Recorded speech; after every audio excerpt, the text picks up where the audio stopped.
All right, welcome back to the Rule number 9 video. The Rule 9 video is also in the steering and sailing section, and Rule number 9 focuses on narrow channels. Rule 9A states that a vessel proceeding along the course of a narrow channel or fairway shall keep as near to the outer limit of the channel or fairway which lies on her starboard side as is safe and practicable. So what this is simply stating is that when you're navigating in a channel, your vessel needs to be navigating with the markers as close as possible to the starboard side of the ship. The starboard side is the right side of the vessel. The reason why this is done is so that the channels have lanes, if you will, where traffic going one way is as close to the starboard side, and then on the opposite side, that traffic is as close to the starboard side on the other direction. This creates an organized flow of traffic where all the vessels have a right of way within their lane. Rule 9B states that a vessel of less than 20 meters in length or a sailing vessel shall not impede the passage of a vessel which can safely navigate only within a narrow channel or fairway. So this one is an important one for you to remember. What it is saying is that any vessel less than 20 meters cannot impede the passage of vessels within a narrow channel. What this rule is trying to get at is to ensure that vessels aren't bouncing back and forth within a channel or blocking a larger vessel or another vessel that will have a difficult time navigating through that channel, and then that smaller vessel in front of them now becomes a hazard. This rule is also trying to ensure that sailing vessels, when they're navigating within a narrow channel, and really should be any channel, they should be using their motor as a means of propulsion instead of their sails so that they could better control and navigate that ship within the channel. Now, I will tell you, as a good rule of thumb, I would tell you to never block another vessel, no matter what size vessel you have or the other vessel, the size of the other vessel. Never block another vessel when you're in a channel, because that is just good etiquette. Good boating etiquette. Don't block another boater. Now, for the final exam, it's going to be very important that you remember that vessels less than 20 meters. So place a star next to that one and mark it down, because it does come up quite a bit in the final exam. Vessels less than 20 meters cannot impede the safe passage of another vessel within a narrow channel. Rule 9C states, a vessel engaged in fishing shall not impede the passage of any other vessel navigating within a narrow channel or fairway. What this rule is stating is that you should not be fishing within a narrow channel, because if you are, that will be blocking the safe passage of vessels trying to navigate within that channel. Now, this rule specifically is focusing on narrow channels, but as a good rule of thumb from charter captain who's out on the water all the time, I would tell you, don't anchor and fish within any channels. It's very unsafe when you're anchored in a channel where there's high traffic area of boats. Now, this has nothing to do with the IRPCS rules, but it's just a great safety best practice and etiquette for other boaters. Rule 9D states, a vessel shall not cross a narrow channel or fairway if such crossing impedes the passage of a vessel which can safely navigate only within such channel or fairway. The latter vessel may use the sound signal prescribed in Rule 34D if in doubt as to the intention of the crossing vessel. So what this is saying is that if you're approaching a channel, you cannot cross the channel and impede the passage of another vessel, and that the latter vessel may use a sound signal as prescribed in Rule 34D. That sound signal is 5 quick blasts in a row of the horn, which would indicate to the other vessel that you're unsure of their intent. Now, don't worry, we haven't learned this yet, but we're going to learn that in a later rule. There's an entire section dedicated to this. For now, what I want you to remember is that if you're approaching a channel, you cannot cross that channel and impede the safe passage of another vessel within that channel, because that creates a risk of collision. And really, guys, at the end of the day, remember what I told you before about good etiquette? Crossing in front of another vessel when they're navigating through the channel,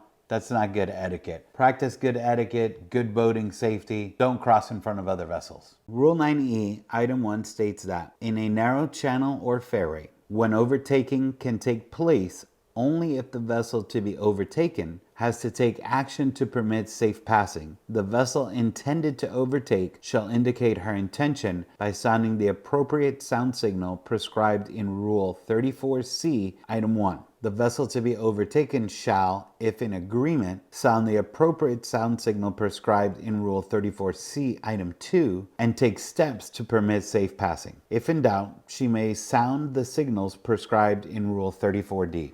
Now, I know you're thinking, this is a bunch of sound signals that they're talking about, and it sounds super confusing because we haven't learned any of them yet. And don't worry, we're going to cover all of those once we get to Rule 34. But the important thing that they're trying to convey here is that when you're in a channel or fairway, you can't just overtake or pass another vessel without communication between the two vessels. Because if you try to just overtake another vessel without the proper communication and acknowledgement of both vessels, the vessel that you're overtaking is going to have no idea what your intent is, which side you plan to pass them on, and they could potentially turn in the wrong direction, and now you guys have a collision situation. The other part of the rule, what they're talking about is when there is a potential hazard, what you would do is sound the horn. And that sound that you convey to the other vessel that you're unsure of their intent is 5 quick blasts in a row of the horn. Now, the other thing that we're talking about in the rule is that when you are going to overtake that vessel, and we're going to cover all of this in Rule 34, but just so you have an idea of what they're talking about, you know the 5 quick blasts of the horn in a row means that you're unsure of the other vessel's intent. But when you want to overtake the vessel either on the starboard or on the port side, you would blow your horn to indicate which side of the vessel you want to pass them on, and then that other vessel would blow the horn indicating that it is okay for you to pass on that side, and then at that point you are allowed to overtake the vessel. What I just want you to know is that each side that you want to overtake has a succession of blasts from the horn that you have to give, and the overtaken vessel has to give back to you before you have the acknowledgement to overtake. But don't worry about all that. We're going to cover that in great detail in Rule 34. For now, just write this down and remember that you cannot overtake a vessel in a narrow channel or fairway without sounding the blast of the horn first to indicate which side you want to overtake her on. Then the vessel that is being overtaken has to respond with the appropriate sound signals indicating that it is okay to overtake her, and then you can proceed. The key that this is trying to get at is that you need to indicate sound signals, and the vessel needs to indicate back to you before you can overtake her. What this does is it creates a situation on both vessels where everyone is aware of the intent of each vessel and on which side the vessel plans to pass the other one on, and this will limit the chance of collision.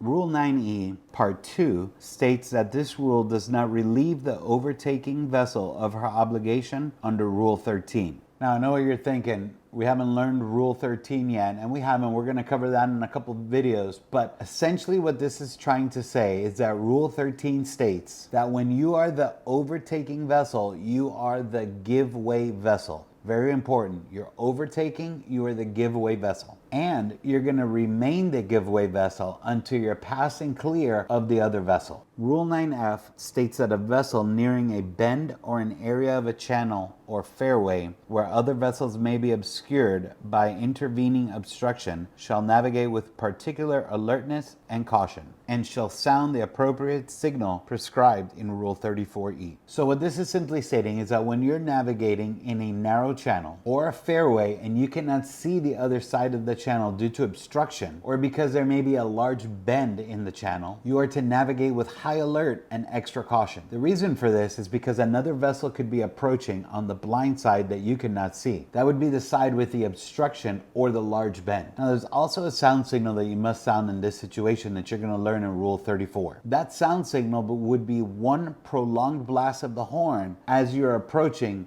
the bend in the channel. Rule 9G states that any vessel shall, if the circumstances of the case admit, avoid anchoring in a narrow channel. So what this rule is saying is that you should always avoid anchoring if the situation permits in a narrow channel. Now, this really should be common sense that everybody should know. Don't anchor in a narrow channel where there's going to be high traffic volume of vessels coming through, or potentially a vessel that is very large and will not be able to pass you safely within that channel. If this is done, this can create a very serious situation. I want you to think of this for a second like if you were driving your car. If you were driving your car on the highway and you needed to stop, You wouldn't just stop your car in the middle of the lanes of traffic to get out. The reason for that is because you would get hit.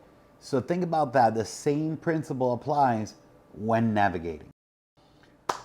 All right, congratulations. Now you made it to the end of rule number 9. Now I know there was a lot of information. Some of it could have been a little confusing with the sound signals, but we're going to cover that in the later rule. But the rest of it I think should be pretty easy to learn and understand because it's quite self-explanatory. Now you're almost complete with the steering and sailing section.